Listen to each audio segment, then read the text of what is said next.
Assalamualaikum warahmatullahi wabarakatuh. Selamat pagi semuanya.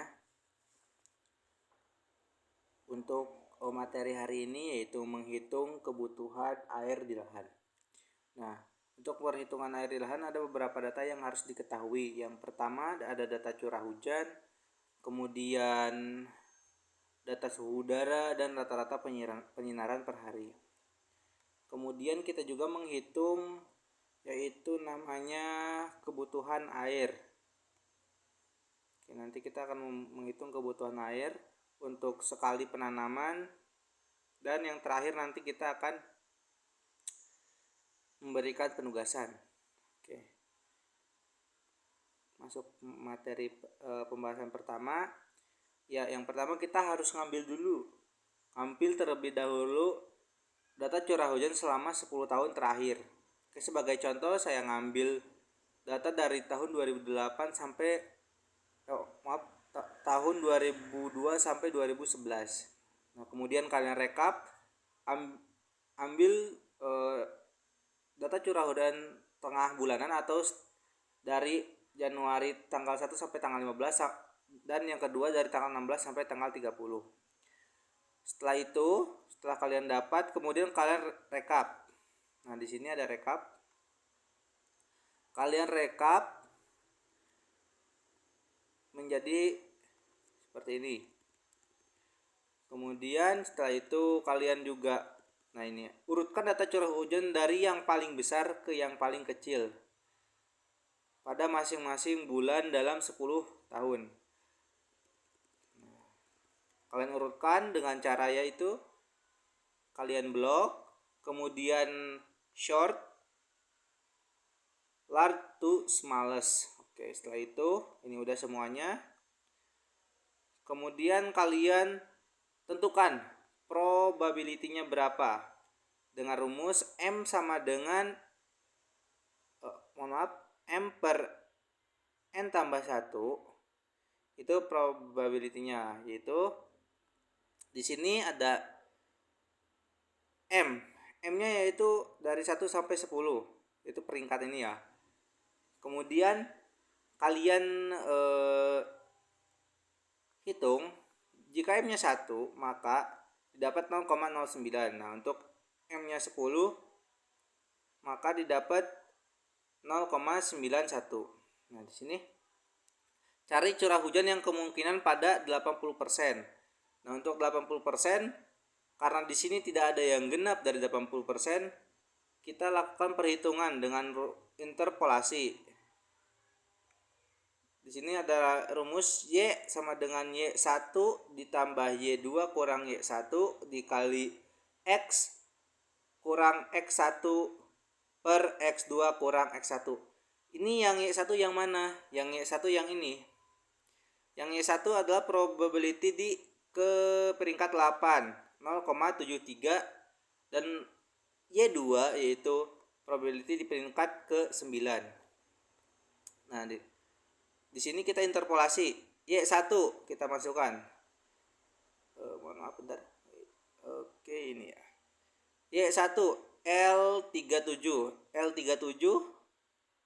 terus ditambah M37. Kita lihat M37 di mana? Oke, ini M37. Kemudian dikurangi L37.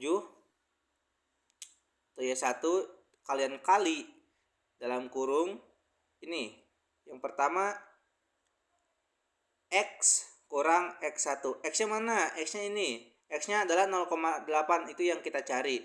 Untuk X1 di sini X1-nya adalah 0,73 dan X2-nya 0,82. Maka nanti didapat untuk bulan Januari kemungkinan terjadinya 80% adalah 106,16 mm per minggu pertama. Untuk minggu keduanya adalah 0,36. Oke, kalian nanti rekap aja. Dilanjut kita cari. Nah, di sini kita cari dulu evapotranspirasi potensial. Apa sih evapotranspirasi itu? Itu adalah kehilangan air dari lahan dan juga tanaman. Nah, di sini yang data yang kita butuhkan dari BMKG atau dari Badan Statistik Nasional atau BSN, kalian cari suhu udara di 10 tahun terakhir. Nah, kalian cari yang minimum sama maksimum, kemudian di rata-rata. Untuk rata-rata penyinaran juga sama seperti itu. Nah, rumus yang digunakan yaitu rumus dari Blaney-Criddle, yaitu ETO sama dengan P kali 0,4572 kali T tambah 8,128. Di sini P itu yaitu rata-rata penyinaran. P itu rata-rata penyinaran yang ini 0,55 atau 55%. Kemudian ada T atau temperatur rata-rata. Maka nanti kita hitung dengan rumus yang sudah tertera pada Google Sheet ya, atau ini apa namanya?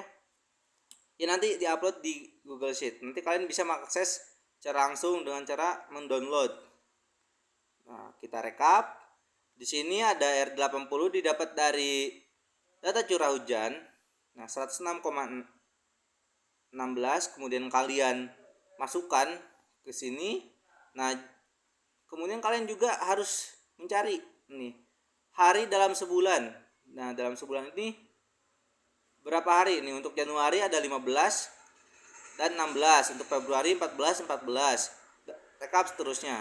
Nah, nanti dapat KC-nya berapa, kemudian ini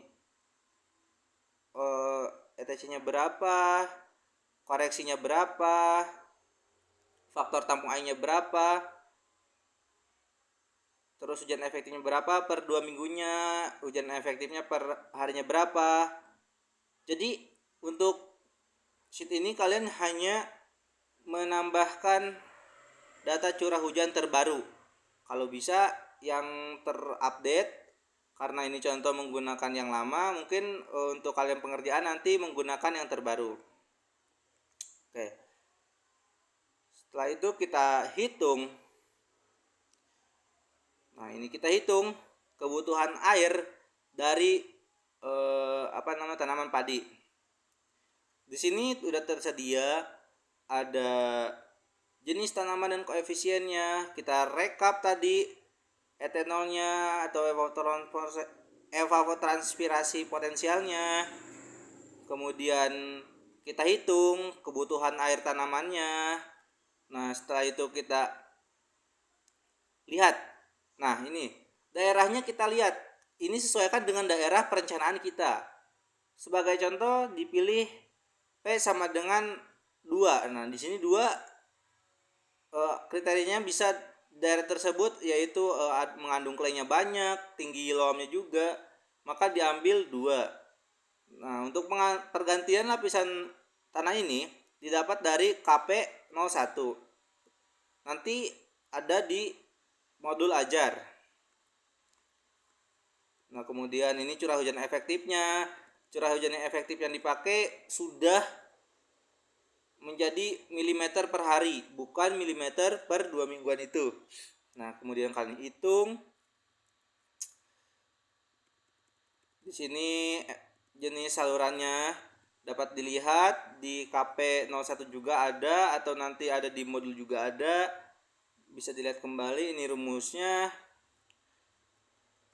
Oke. Nah, di sini kita cari kebutuhan airnya. Nah, ini asumsinya adalah luas lahan yang diairi adalah 5 hektar dengan salurannya tersier. Nah, untuk KC kita lihat di sini. Untuk KC kita asumsi varietas biasa. Varietas biasa. Terus kalian rekap di sini, masukin evapotranspirasi potensialnya, kemudian kalian hitung ini evapotranspirasi tanamannya, for kelasnya yang tadi, penentuan ininya ada rumusnya di sini. Mana ya? Ya, yang ini untuk per bulan, ini per hari. Nah, ini kemudian kalian kali juga menjadi per 2 mingguan. rumusnya itu D36 ya. D36 ini 3,3 mm per hari. Kalian kalikan dengan dari sini boleh, atau kalian merekap ulang kembali. Nah, dari sini boleh, di sini kan 15 berarti dikali 15, 3,3 kali 15. Maka hasilnya ini untuk RE-nya, karena untuk padi 70%, nah tadi RE 80% tuh terus kalian kali juga dengan 70%. Nah, didapat NFR-nya segini. Untuk salurannya itu tersier, mungkin nanti salurannya pada di proyek itu membuatnya bukan tersier, maka nanti otomatis misal ini diganti dengan sekunder. Maka maka akan berubah menjadi 0,9. Ketika ini diganti semua, maka ini pun akan berubah seperti itu. Nah, untuk kebutuhan airnya pada Januari 15 yaitu negatif 2,41216, berarti tidak membutuhkan air dari irigasi. Nah, untuk Januari keduanya yaitu 11,825 mm per hari dan seterusnya. Mungkin sekian penjelasan tentang perhitungan kebutuhan air di lahan. Untuk materi selanjutnya kita akan merencanakan saluran irigasi berdasarkan data yang telah diketahui. Terima kasih, mohon maaf jika ada kesalahan. Wassalamualaikum warahmatullahi wabarakatuh.